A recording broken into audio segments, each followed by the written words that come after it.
Muita gente incentivou a tentativa de golpe pela qual nosso país passou no dia 8 de janeiro, inclusive deputados eleitos. Tanto a Procuradoria-Geral da República quanto um grupo de advogados já estão agindo para que esses também sejam responsabilizados.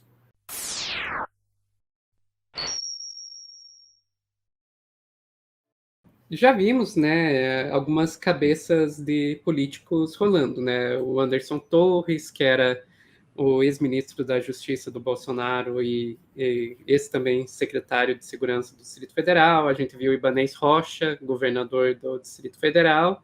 Já rolaram aí umas cabeças, mas foi pela questão da segurança, né? Que o papel deles na segurança do Distrito Federal, na ausência de segurança do Distrito Federal, durante o ataque do dia 8. Mas e quanto àqueles que incentivaram a tentativa de golpe? Pois bem, o grupo Prerrogativas, que é um grupo de advogados, foi atrás deles, como a gente vê aqui na notícia, da Carta Capital no dia 11. Advogados vão ao STF para suspender a posse de bolsonaristas por apoio a atos golpistas. O grupo Prerrogativas aponta comportamento incompatível com o decoro parlamentar. O grupo Prerrogativas, composto por advogados e juristas, acionou o Supremo Tribunal Federal nesta quarta-feira, dia 11, para pedir a suspensão da posse dos deputados federais eleitos Carlos Jodi, do PL do Rio de Janeiro, Silvia Vaiapi, do PL do Amapá. André Fernandes, do PL do Ceará, e Nicolas Ferreira, do PL de Minas Gerais.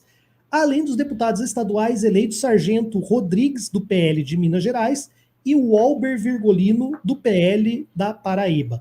O argumento é que os bolsonaristas endossaram publicamente os atos de vandalismo, vamos lá, para a gente evitar usar uma palavra que o YouTube não gosta muito, praticados no último domingo 8 em Brasília. Ok, então a gente está vendo aí os advogados indo atrás tentando impedir a posse desses deputados. Mas vocês perceberam um padrão ali? Todo mundo do PL, todo mundo do Partido Liberal, Partido do Bolsonaro? Então, né? No dia seguinte à invasão, no dia 9 de janeiro, no calor do momento, o Valdemar da Costa Neto, o chefão lá do PL, chegou a dizer que ia agir. Então vamos lá para o Globo. Líder do partido de Bolsonaro diz que filiados que participaram de atos terroristas serão expulsos. Acabei falando. Tranquilo. A gente viu então aí que no calor do momento ali ele falou que ia expulsar esse pessoal. Mas não durou muito, né? Então, reportagem de hoje, dia 13 de janeiro. PL não toma medidas contra parlamentares suspeitos de envolvimento em atos terroristas, mas avisa que não pagará defesa. Partido argumenta que não assumirá a defesa para se precaver de associação aos atos terroristas.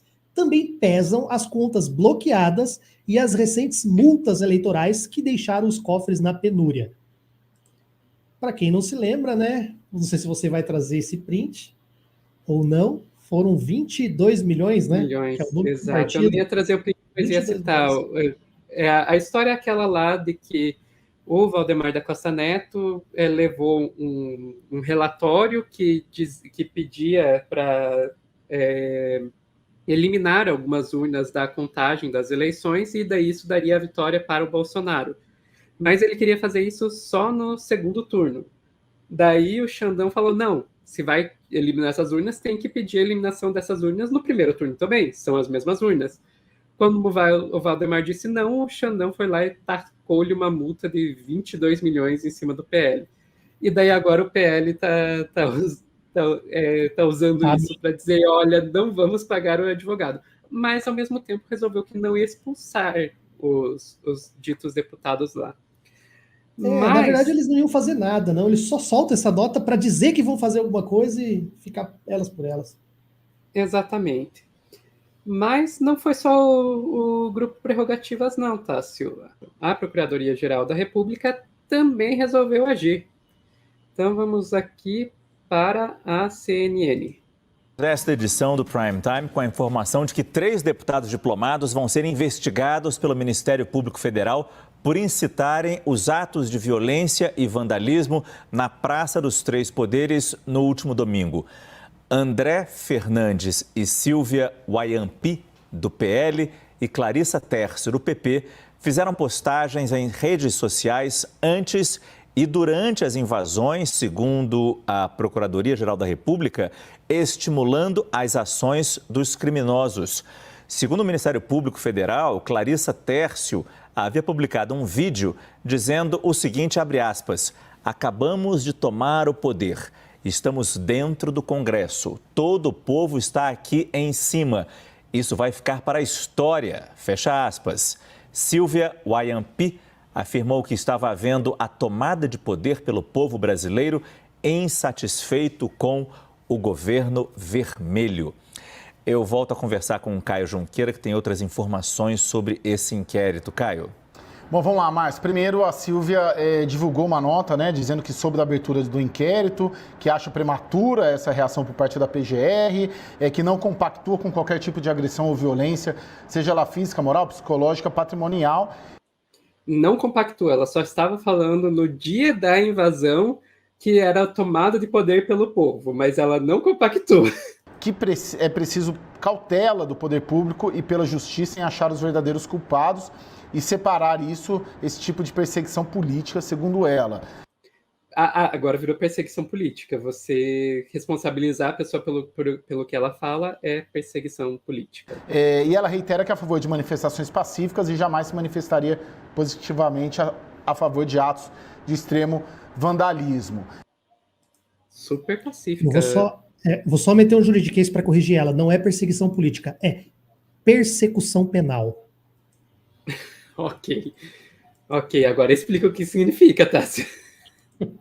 Não, é o Estado que detém o monopólio do uso da, entre aspas, violência ou de poder investigar e de perseguir, né, de processar e, eventualmente, restringir direitos de uma pessoa, como, por exemplo, a liberdade. Então, isso é a persecução penal que só o Estado pode promover. Então, o que o Estado está promovendo não é uma perseguição política, é só uma persecução penal. Isso aí. Agora, eu vou ser sincera com você, Tássio, eu ainda tô achando pouco, sabe? Foram 3 deputados ali pela PGR, a gente também viu os nomes que foram colocados ali pelo pessoal do grupo Prerrogativas, mas vamos e convenhamos que teve muito mais deputados e senadores incentivando esses atos de golpismo que aparentemente vão passar impunes. Vamos ver, né? Essa ação que tem um lado bom, porque assim, a legislação, ela prevê o que a gente chama de inelegibilidade tardia ou posterior, que é o quê? A pessoa precisa preencher alguns requisitos para ela poder se tornar elegível, né? Ter idade, tá certinho, ser ficha limpa e tal. E existem alguns casos que essa elegibilidade, você pode perder ela em razão de algumas situações. E uma delas é exatamente o que esse grupo está propondo. Eles tiveram um comportamento que fere a Constituição e que fere também a questão do decoro parlamentar. Ou seja, elas não seriam mais pessoas moralmente, eticamente aptas a assumirem esse cargo. Então, isso pode se dar agora de 2 vias, tá? A notícia boa é que essa ação pode ser que seja cabível, pode ser que eles percam realmente, eles sejam impedidos de serem diplomados. A notícia ruim é que isso não torna os votos deles nulos, ou seja, esses votos não serão anulados. Então, se, por exemplo, essas pessoas perderem a diplomação, não puderem assumir como deputados, as suas chapas, as suas coligações vão herdar esses votos e vão ser seus suplentes que vão assumir. Se fosse volta o pessoal do PL. Volta o pessoal do PL mesmo. Se fosse um caso de inegibilidade, por exemplo, durante as eleições, antes do pleito, antes da votação, tivesse acontecido alguma coisa, e isso tivesse sob júdice, e depois esses votos fossem anulados, a gente teria que anular esses votos e recomputar, fazer todo aquele cálculo do coeficiente eleitoral para ver quem iria assumir. E se derrubasse, por exemplo, o Nicolas Ferreira e outros deputados que tiveram uma votação expressiva, isso ia mudar completamente a cara do Congresso Nacional, porque essas pessoas puxaram muita gente. Tá, então essa é a notícia ruim. Infelizmente, esses votos não vão ser anulados. E uma segunda notícia, assim, boa, é que, eventualmente, não dando certo dentro da ação, mas também não dá para ter esperança não, gente, é que o próprio Congresso Nacional pode abrir processos de cassação por decoro parlamentar de quem é deputado, principalmente quem é deputado. De quem não era deputado, eu não sei se daria, não, porque eles não estavam ainda como deputados, mas alguns deputados que estavam concorrendo à reeleição participaram, incentivaram esses atos democráticos. Então isso também poderia ser apurado pela própria Câmara de Deputados ou pelo Senado Federal, se tiver algum senador no meio dessa confusão aí. Mas isso eu acho difícil. Com a composição que está no nosso Congresso, é difícil de imaginar isso acontecendo.